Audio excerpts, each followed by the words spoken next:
I often ask people in recruiting, and especially recruiting firm owners, why they don't hire more recruiters or they don't hire recruiters at all.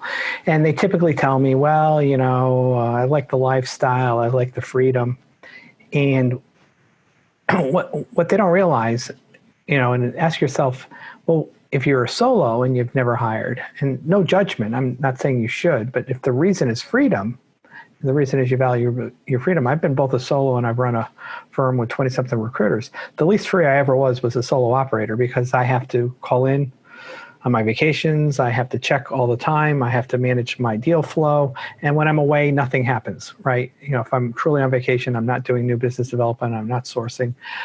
So the least free job you can have is a solo operator or like a billing manager and say one of the recruiters.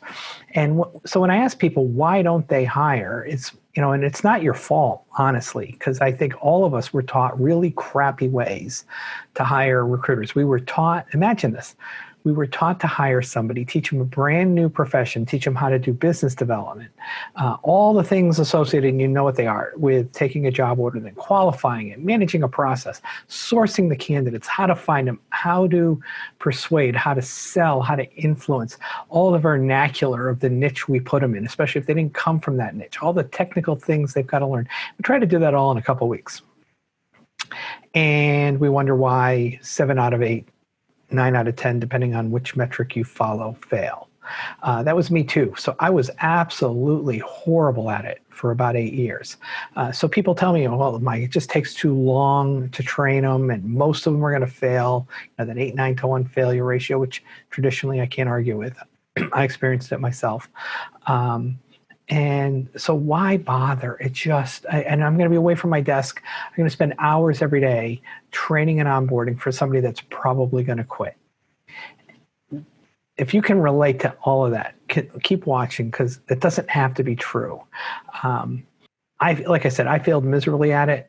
And what I began doing is I go, why, for the most part, other than your top tier, like retained firms, and of select handful of other firms, it's really hard for a recruiting firm to break $1 million, especially in the perm space. And I asked myself why, and I began, instead of looking at recruiting firms, how do law firms, consulting firms, other professional service firms, how do they structure their business so it can scale? You still have a lot of solo consultants. You still have a lot of solo law firms. But for those that want to scale, they've done a much better job, I think we can all agree, than the recruiting profession has. And I began studying this well over 20 years ago, and I started implementing the process. One, the thing you want to do is you chunk down the role. You stop hiring somebody to do everything a recruiter does from the get-go. You chunk down the role. That's what law firms and consulting firms do. They give them a little part of a project, and they have them master it over a few months or a year.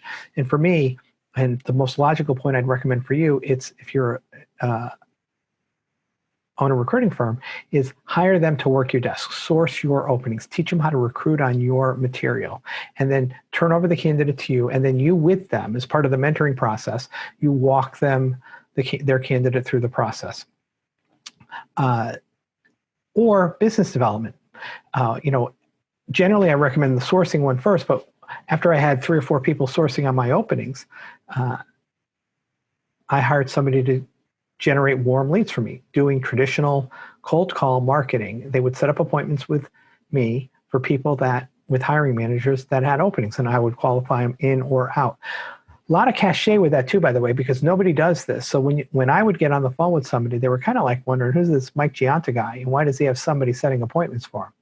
And we got tons of business from it. So my role then evolved as a billing manager to someone that was air traffic control. I was managing deal flow and I was qualifying new openings. And I could then have plenty of time to trade the rest of my team. So this works with real small, and this scales wonderfully in a business. You just teach them, when you hire them, how to approach your recruiting approach, how to do a basic assessment. You give them a list of questions to ask, and then you add to it as they grow. Same thing on the business development side. I had them take what I called a 4-point job order. They found out what the background was. They discovered what the role was going to be, what the responsibilities were, and a couple of the selling points, and a little bit about compensation. They were not allowed to talk fee, and then they set up an appointment with me. Once you get them on to teach them that, leverage videos either from one of the other training sites, from some of the other trainers. There's a bunch of good stuff out there on recruiting approaches, marketing approaches, how to take a data sheet, an assessment, how to take a search. Make that part of your library. It's a lot of these places are $100 a month for the entire training site, and I would only do 2 or 3 hours of videos their first day. I did very little teaching the first day. I answered Q&A between videos, and then day 2 they were on the phone. Day 2 they were on the phone. And here's where it's important. You protect your time. If you're a billing manager, I would do Q&A with them, and I would review and listen to some of the recorded calls between, say, 8 and 8:45 in the morning. They could not interrupt me until 11:45. And if a lot of times I like to hire 2 people because it doesn't really take any longer to train 2 than it does 1. Come in, you can ask me any questions at 11:45, and you can ask me questions at 4:30. There's nothing that important that a new hire can do, that a new hire is going to do that can't wait until one of those time slots. That's how you protect your time. That's how your revenue doesn't go down when you train people. And then third, when you bring them on, you have to create very high expectations, accountability with consequences. I hear people, oh, I set very high expectations. I tell them they need to do this per week. I go, so what happens when they don't do it? Falls flat. So consequences. With me, if they didn't hit a certain basic metrics and KPIs, which were completely doable, 1 strike, they got a warning. 2 strikes, they were fired. And you might think, well, that's really brutal. Do you know how many I only fired like 2 or 3 people in 10 years during their first week for not hitting the numbers. They hit the numbers, and the people that hit the numbers succeeded. So instead of having a 90% failure rate, I had a 90% success rate of people who made placements coming on in our system. Hiring done the right way takes less than an hour a day when they're new for training, onboarding, and development. And then they can be wildly productive within their first 60 to 90 days with the right expectation and accountability system. And those are things we teach in our programs. We've got it all documented. We've got all the forms and the templates. And if you want to see kind of where you stand within your own firm and as it relates to maybe the top 10%, I'd invite you to set up a call below with one of our team. We'll do a complimentary audit. We take you through the 9 key areas of successful recruiting firms and solo operations and big billing desks. Process takes about a half an hour. We're going to have you self-assess, kind of in a conversation where you're strong, where you're weak. And what you're going to leave that call with is a baseline of the areas that you're strongest in and the areas and some ideas on what to work on. So we're going to help you eliminate the things that are getting you stuck and get you clear on moving forward forever. So again, click on one of those links below. We'll help take you from overwhelm to clarity.